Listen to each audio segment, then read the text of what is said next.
Hey guys, welcome to another recap of the dollar store version of Solo Leveling, I Can Copy Talents. This recap encompasses chapters from 6 through 10, so buckle up as we embark on this talentless to talented journey. A month later, after the fatty tells our MC about the exam, Ye-Tian visits the 5th Academy boss to get registered in the exam. He meets the big rude boss who just rudely tells him to fuck off, but Ye-Tian is determined to take part in the exam. So the big boss makes him sign a life responsibility agreement in case Ye-Tian gets absolutely wrecked in the exam. Ye-Tian signs the agreement and leaves with a grin on his face. The same smile is present on the boss's face as he mumbles to himself about the grim fate that's waiting for Ye-Tian.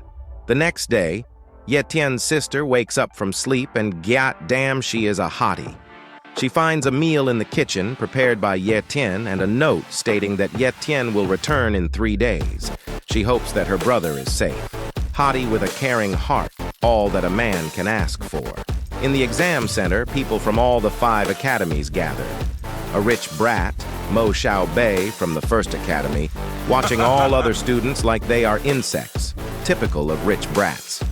The mean lackey states that one can hunt humans too along with monsters, and how it's the perfect opportunity to hunt for some lowly humans for practice purposes. A sword guy approaches Xiaobei, stating that he is going to chop him to pieces.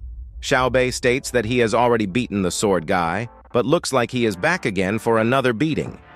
Fatty tells Ye-Tian that the guy who challenged Xiaobei is Li Yunqing, a genius swordsman from the 2nd Academy. I swear to God, Chinese have the most difficult names. Ye-Tian cheers him up for the fight, however it is announced that fighting is not allowed outside the wild area. Li Yunqing comes to Ye-Tian, wondering why the fuck a nobody like Ye-Tian is cheering for him. Ye-Tian notices that Li Yunqing has exceptional sword skills. Not the sword you dirty minds are thinking, we are talking about big iron swords. Ye-Tian seizes the opportunity and copies Li Yunqing's sword talents in the guise of wishing luck to Li Yunqing in his fight against Mo Xiaobei. Gates opens and the 1st Academy rushes into the arena. Li Yunqing wishes luck to Ye-Tian too, having no idea that our lowly MC has already copied his talents. He leaves to join his team. Ye-Tian slips out of everyone's sight and goes to a secluded area in the surrounding forest so that he can the sword skills by himself. The ritual initiates, and our MC once again go through the excruciating pain of merging talents. The way he squirms, it seems like he got hit in the nuts with a sledgehammer. After the nut-breaking pain ritual, he is now an expert swordsman. And to test it, he slices up multiple trees with a single slash, a typical swordsman thingy to do. This confirms that he has indeed become Zoro. However, he has not lost his navigation skills and safely returns back to the gathering area. It is announced that all first 4 academies have entered the arena, and now it's the 5th Academy's turn to enter the gates. And so along with Fatty, Ye-Tian moves towards the wild arena like a boss, kind of like the One Piece walk towards the main villain. This anime copies other anime as well, I guess, just like its MC. After entering the arena, Ye-Tian is just roaming around when he comes across a huge green serpent. Kind of reminds me of the serpent that was also present in the Solo Leveling, but anyways, this manhwa is just a copy of many famous anime, so nothing surprising. Anyhow, our MC has now the speed talent as well as the sword talent that he acquired a while back. With these skills in his arsenal, he practically proves to be a god to the big-ass sword monster. The serpent jumps Ye-Tian, but Ye-Tian has now the godly reflexes which he uses to jump the serpent instead and decapitates it in one single blow.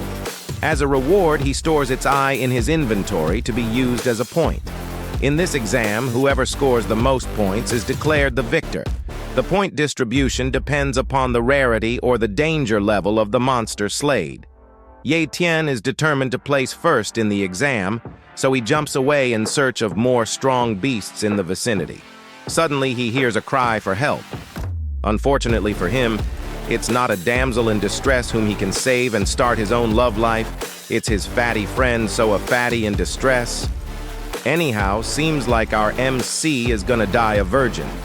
He notices that the fatty is surrounded by wolf monsters who are eager to taste his soft meat. One can't control its appetite any longer and jumps the fatty, but is interrupted by Ye Tian, who shoots him out with an arrow. Ye Tian jumps between fatty and the wolves and asks if he can get all the points after killing the wolves. Fatty tries to stop him, thinking that he is no match for the wolves. However, Ye Tian makes quick work of the wolves using his newly acquired sword and speed skills. Wolves are no match for him, and in no time, he is surrounded by a pool of wolf blood, with Fatty standing by, amazed by our cheater MC skills, who he copied from other talented people. Ye Tian starts harvesting wolf corpses for wolf fangs, which he can exchange for points, and asks Fatty if he has any problem with it. Fatty doesn't have a problem with it, although I don't think it would have mattered much even if he did any problem with it. Ye Tian asks Fatty if he is going to continue, and as expected, he replies negatively, stating that he has to take his injured fellows to safety. Ye Tian decides to leave him and wander around more in search of more beasts. However, Fatty has one more advice up his sleeve. He tells Ye Tian about a pseudo-beast, an even more powerful version of the beasts that Ye Tian has encountered so far. He tells Ye Tian that some students from the First Academy are fighting the pseudo-beast and that it can reward up to 500 points. Upon hearing this, Ye Tian's mouth began to water, as 500 points are more than enough to win the competition. Fatty points him in the direction of the pseudo-beast, and Ye Tian shoots out of there with godly speed. He covers multiple kilometers with his copied speed and comes across many injured students. Upon close inspection, he discovers that they are the students of the First Academy, who apparently got defeated by the pseudo-beast. Ye Tian notices a giant explosion nearby and speculates that the pseudo-beast might be over there wreaking havoc. So he also heads there to wreak havoc on the pseudo-beast. He reaches there, and what he witnesses surprises him. It's a giant serpent with a devil-ah head. It's certainly worthy of being called a pseudo-beast. First Academy students are busy going against the beast, but it looks like they are having a hard time battling against it. Devil Snake is far too powerful for their weak asses, and they also don't have the plot armor with them. However, Mo Xiaobei is determined to get the 500 points, so he orders his subordinates to defeat the Devil Snake at any cost. One student tries to cut its skin with his sword, but it proves futile against the hard, scaly skin of the beast. The big mean lackey of Mo Xiaobei exclaims that the monster is getting weak and losing stamina, so now is the best time to strike it. Upon hearing his lackey, Xiaobei goes in for the final blow.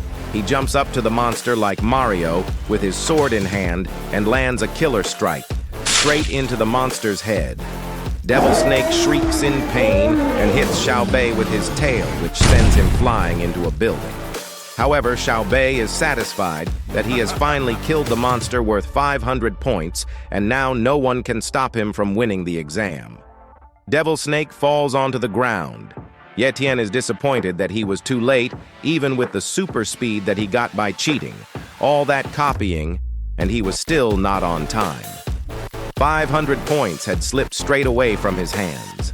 Mo Xiaobei gets up, and the mean lackey congratulates him on securing the 500 points. The spoiled rich brat is also very happy, but his happiness did not last long. The Devil Snake used the last of its power and revived itself, tailed spanked most of the students, and made a run for it. It is revealed that it's not a pseudo-monster, instead it's a full-fledged monster, which is worth even more points, a whopping 1,000 points.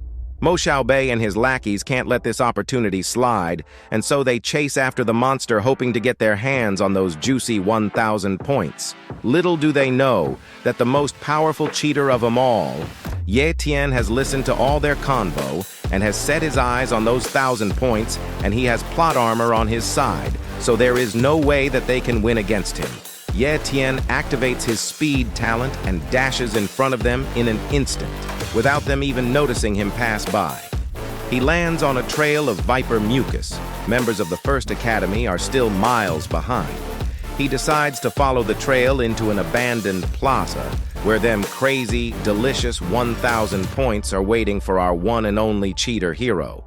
That's it for today's recap. Like and subscribe for more. Peace.